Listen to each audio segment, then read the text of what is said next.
I hadn't planned to stop, but exhaustion doesn't care about plans.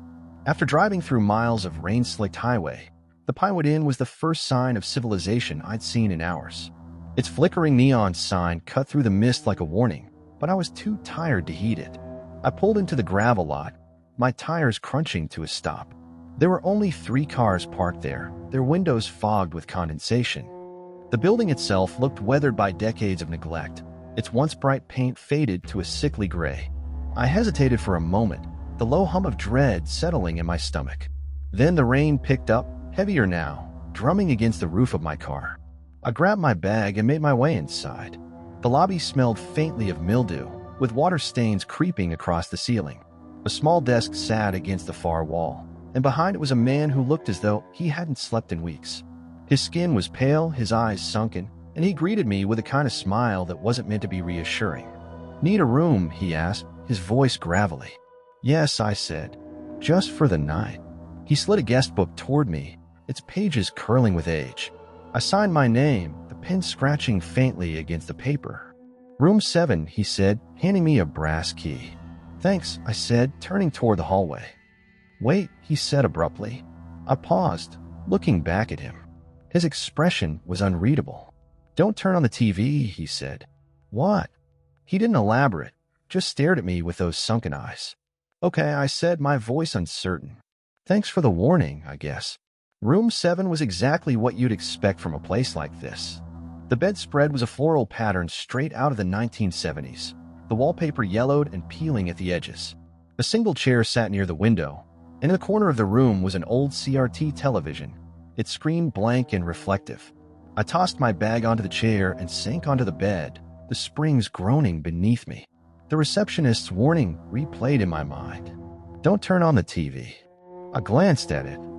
The black screen seemed to absorb the dim light, casting an unnatural darkness over the corner of the room.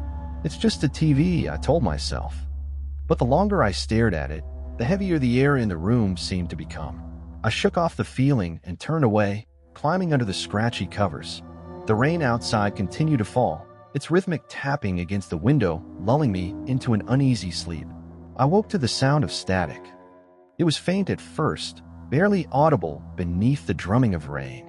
But as I sat up, the noise grew louder, filling the room with its crackling presence. The TV was on. I froze, staring at the screen.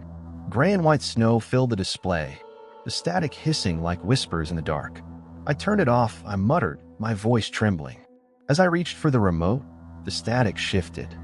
For a brief moment, I thought I saw something. A figure, faint and indistinct, standing in the center of the screen. The image flickered, then disappeared.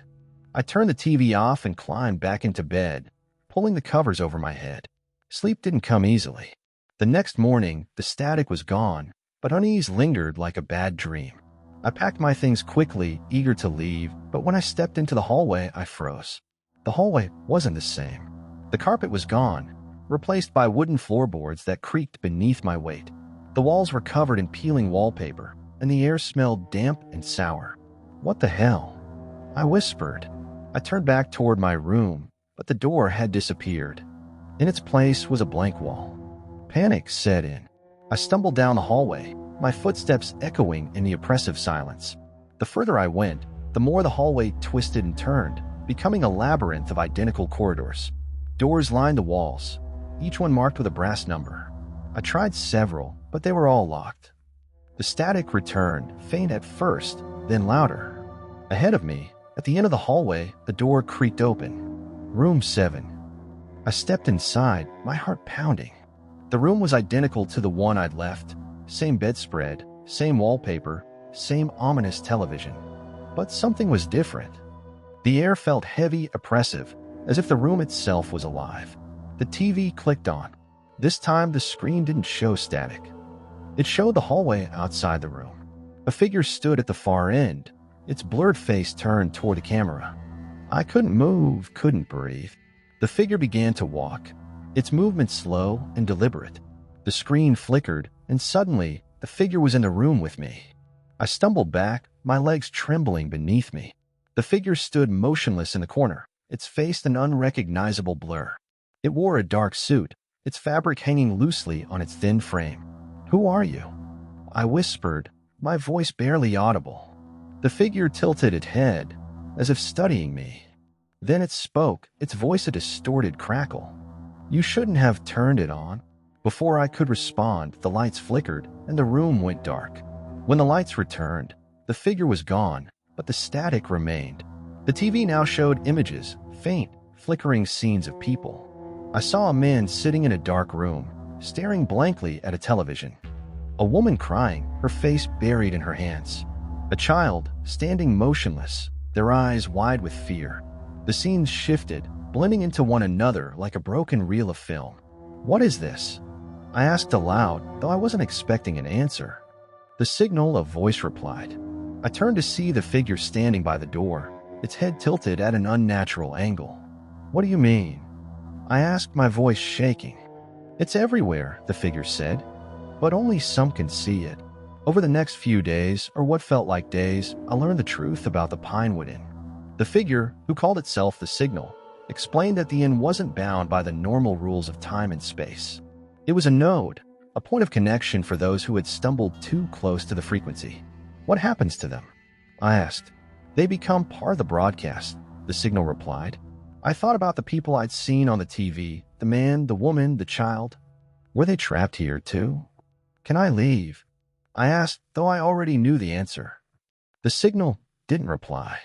Desperation drove me to try. I ran through the hallways, throwing open doors, searching for an exit. But every path led back to room 7. The TV was always on, its screen showing my every move in real time.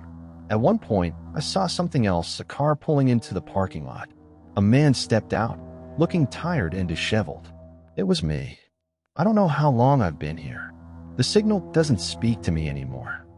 The hallways are silent, the room's empty. But the TV is never off. It shows people sometimes, new arrivals, wandering the halls, their faces filled with the same fear I felt. I try to warn them to scream through the static, but they can't hear me. All I can do is watch and wait.